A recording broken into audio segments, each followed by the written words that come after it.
तो क्या आपने सोचा है कि सोलो लेवलिंग के इग्रिस की तरह अगर आप अपना लाइफ गुजारे तो आपका लाइफ कैसा होगा? नहीं पता, कोई प्रॉब्लम नहीं है। पता नहीं तो क्या हुआ, आज हम इसी के बारे में इस वीडियो में बात करेंगे। तो ये एक नया सीरीज होने वाला है और इस सीरीज में हम कुछ कैरेक्टर्स को चुनेंगे और पर्टिकुलरली उनके कुछ एस्पेक्ट्स को देखेंगे और उसके साथ अपने साइकोलॉजी को कंपेयर करेंगे और देखेंगे कि उन कैरेक्टर्स से हम क्या सीख सकते हैं और उससे अपने जीवन में, अपने लाइफ में खुद का क्या डेवलपमेंट कर सकते हैं, ताकि आपके पेरेंट्स आपको ये ना बोल पाए कि आप सिर्फ कार्टून देखते हो, बल्कि आप जवाब में बोल सकते हो कि आप उसमें से कुछ सीखते भी हो। तो इस सीरीज का नाम है एनिमे मसाला और ये वो मसाला है जो कि आप अपनी लाइफ में डाल दोगे तो वो भी ब्लैंड की जगह कुछ चटपटा सा हो जाएगा। तो बिना किसी देरी के चलिए शुरू करते हैं, लेकिन उससे पहले सब्सक्राइब कर देना क्योंकि हमें उसकी बहुत ही ज्यादा जरूरत है। So how to think like Igris, एक लॉयल्टी जो कि कभी ब्रेक नहीं होता। क्या आपने कभी सोचा एक ऐसे पाथ में चलने के बारे में जो कि बहुत ही ज्यादा ग्लोरियस नहीं होगा, उसमें आपको बहुत ही ज्यादा अप्लॉज नहीं मिलेंगे, बहुत ही ज्यादा तारीफें, क्लैप्स ये सब नहीं मिलेंगे, फिर भी मन ही मन सबको आपके ऊपर एक भरोसा रहेगा कि अगर मैंने काम इसको सौंपा है तो जरूर ये बहुत ही अच्छी तरीके से वो करेगा। तो इग्रिस की तरह बनने के लिए आपको पहले किसी और के परछाई की जगह खुद का परछाई बनना पड़ेगा, खुद को पहचानना होगा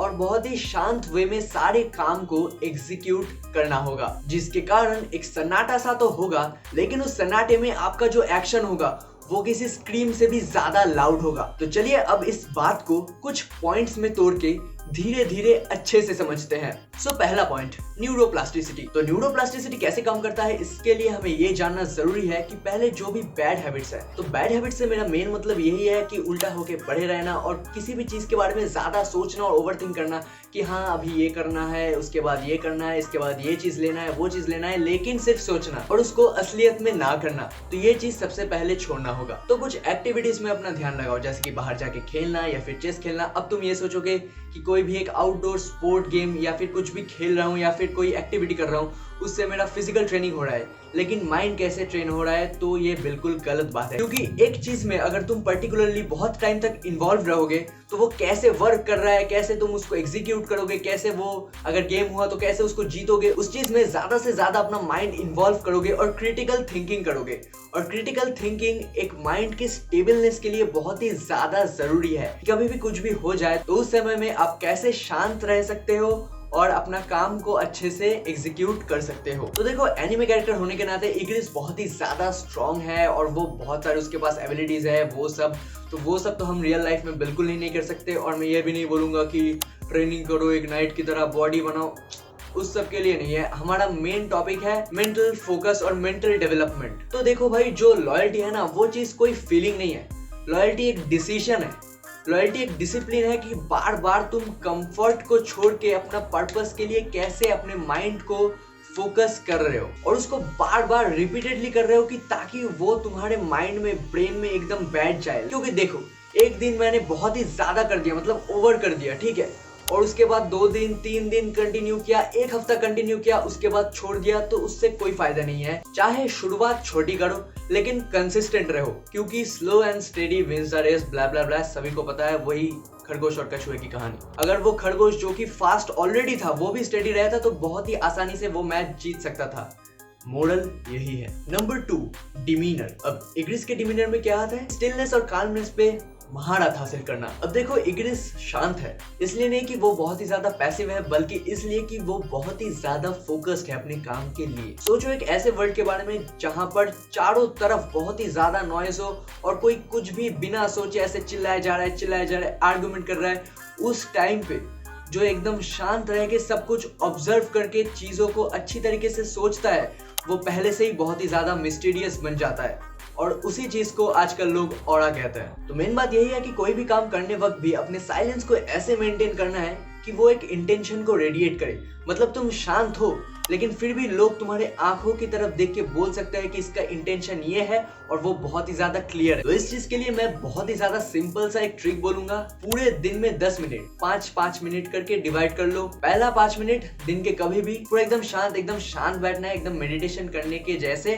कोई फोन नहीं, कोई मोशन नहीं, कोई मूवमेंट नहीं, किसी चीज के बारे में सोचना नहीं, बिल्कुल एकदम ब्लैंक, शांत फोकस करके अपने आप में बैठना है और अगले 5 मिनट एकदम सोने जाने से पहले सारे सोचों को एकदम इरेज कर दो और एकदम शांत वे में बैठो 5 minute without any phone, without any TV और समथिंग। और इससे क्या होगा, जो आधी रात तक लोग आज तक सोचते रहते हैं कि ये नहीं हुआ मेरे लाइफ में, वो नहीं हुआ, ये नहीं मिला, वो नहीं मिला, आगे ये करना है, पापा ये बोलेंगे, मम्मी ये बोलेगी, सोसाइटी ये बोलेगी, तो इससे वो सारी चीजें नहीं होगा और तुम्हारा जो स्लीप रूटीन है वो बहुत ही ज्यादा स्मूथ होगा। तो अब आते हैं पॉइंट नंबर 3 पे कि the shadow mindset. Do things without needing और चेजिंग क्रेडिट। मतलब आप कोई भी काम कर रहे हो लेकिन उसके लिए आप कोई रिकॉग्निशन सीख नहीं कर रहे। तो ये जो हमारा कैरेक्टर है इग्रिस, इसको किसी बात की रिकॉग्निशन नहीं चाहिए। अगर सन जिनवू कभी कभी इसको प्रेस कर देता है तो वो बहुत ही ज्यादा ग्लैड होता है, उसके बारे में बहुत ही ज्यादा खुश होता है, लेकिन इसके कोई एक्सपेक्टेशन नहीं है कि मैं अपना काम कर रहा हूँ, अपना ड्यूटी कर रहा हूँ और ड्यूटी करने की वजह से ही मुझको कोई रिकॉग्निशन मिलेगा। वो उस ड्यूटी को अपने पूरे अच्छे और सच्चे मन से बखूबी निभाता है। इग्रिस ने अपने ईगो को ऐसे ट्रेन किया है कि उसका प्राइड, उसका जो कुछ भी है, सब कुछ उसके काम में है, ना कि किसी स्पॉटलाइट में। सोचो तुम जो तुम्हारे जो ड्यूटीज, जो बेसिक ड्यूटीज है वो कर रहे हो, वो सच्चे मन से और ऐसे करोगे कि तुम्हें कोई स्पॉटलाइट वगैरह कुछ नहीं चाहिए, बस सिर्फ सच्चे दिल से वो काम पूरा एफर्ट्स लगा के कर रहे हो और अपना बेस्ट दे रहे हो, तो देखना अपने आप कल नहीं तो परसों, परसों नहीं तो तरसों या फिर 1 साल बाद कभी ना कभी तुम्हारे पास रिजल्ट्स वापस आ ही जाएंगे। लेकिन तुम सिर्फ और सिर्फ प्रेज होने के लिए या फिर किसी का ध्यान खींचने के लिए, रिकॉग्निशन पाने के लिए तुम अगर एक काम कर रहे हो तो हो सकता है तुम्हें रिकॉग्निशन नहीं भी मिले। तो कभी कभी तो शांत होके बैठो और खुद से पूछो, खुद से, या फिर एक आईने के सामने जाओ और खुद से पूछो कि किसी भी काम में अगर कोई वाहवाही ना ही दे, कोई एक क्लैप ना ही दे, कुछ भी ना हो, फिर भी क्या तुम एक काम में अपना बेस्ट दे सकते हो विदाउट एनी एक्सपेक्टेशंस कि तुम्हें उसका रिजल्ट भी मिलेगा। तो अगर तुम्हारे एक्सपेक्टेशंस ही लो रहेंगे तो तुम बहुत ही ज्यादा फोकस्ड और बहुत ही ज्यादा डिसिप्लिन रहोगे। और मेरी बात गारंटी लेके लिख लो, अगर तुम्हारे मन में कोई लालच नहीं रहेगा ना कि किसी प्रेस के लिए या फिर किसी रिकॉग्निशन के लिए, तब जब अपना काम तुम पूरे दिल से करोगे और तब अगर कोई तुम्हें उस काम के लिए प्रेस कर दे तो तब जो खुशी मिलती है ना भाई, वो बहुत ही ज्यादा अलग लेवल का होता है। वैसे खुशी तुम्हें नॉर्मल नहीं मिलेगी। So lastly number 4, how to think like Igris. So देखो, loyalty is not an emotion, it's logic. तो देखो भाई, मैं मानता हूँ कि काफी ज्यादा ब्रेनस्टॉर्मिंग हो रहा है और काफी ज्यादा हार्श इमोशनल स्टेट है,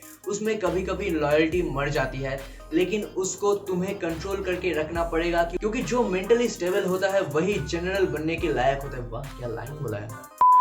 तो देखो, एनिमे के अंदर इग्रिस जिन्वू का one of the main wings है और वो एक जनरल, बहुत ही ज्यादा पावरफुल जनरल होने के नाते लॉयल्टी को बहुत ही रैशनली और स्ट्रेटेजिकली सोचता है कि अगर मैं अपने कामों के लिए, अपने मास्टर के लिए, यहाँ पे मास्टर की जगह सोच लो कि तुम अपने पेरेंट्स के लिए या फिर काम करते हो तो अपने कंपनी के लिए या फिर कभी कभी तो खुद के लिए, क्योंकि खुद अच्छा नहीं रहोगे तो बाकियों को कैसे अच्छा रखोगे। तो खुद के लिए कैसे लॉयल हो, खुद को एकदम बेवकूफ नहीं बनाना है। तो चलो कोशिश करने वालों की हार नहीं होती। हाँ, मैं मानता हूँ कि कोशिश करने वालों की हार नहीं होती, लेकिन सोचो कि क्या इस बार मैंने अपना बेस्ट दिया है, अगर नहीं दिया तो कहाँ पे मेरी गलती हुई है, इस गलती को मुझे अगली बार सुधारना पड़ेगा। ऐसा नहीं कि 2-3 बार फेल हुए जा रहे हो और अपने गलतियों को नजरअंदाज करके अरे कोशिश करने वालों की हार नहीं होती, तो वो तुम खुद से खुद का लॉयल्टी तोड़ रहे हो, तो कैसे एक्सपेक्ट करोगे कि बाकी लोग तुम पे लॉयल रहे। तो फर्स्ट ऑफ ऑल तो भाई हमें खुद से लॉयल बनना पड़ेगा और मेरी बात मानो, खुद से लॉयल बन के देखो, यूनिवर्स कभी ना कभी तो तुम्हें वो बैक करेगा ही। हाँ, तो लोग बोलते हैं कि पास्ट में क्या जाता है, प्रेजेंट में जियो, पास्ट में जो हो चुका है वो हो चुका है। तो हाँ, मैं भी वो बात मानता हूँ, 100% मानता हूँ, लेकिन इसका मतलब ये नहीं है कि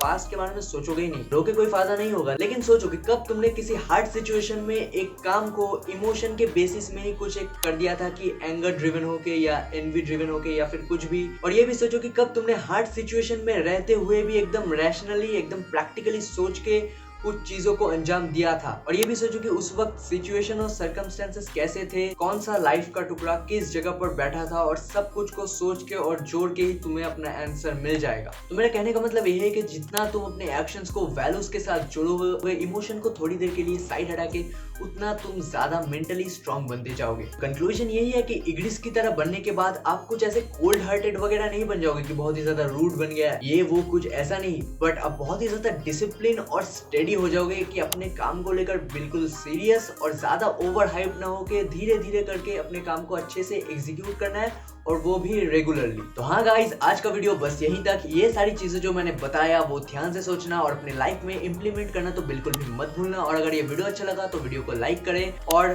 सब्सक्राइब करके बेल आइकन को दबाना मत भूलिएगा, क्योंकि उसकी हमें बहुत ही ज्यादा जरूरत है। और कमेंट में ऐसे कैरेक्टर्स के नाम बता देना जिसको कि हम इस सीरीज में कवर कर सकते हैं। तो मिलते हैं किसी दूसरे वीडियो में, तब तक के लिए एनीवे देखते रहिए और चिल करते रहिए। सो टाटा, सी यू लेटर।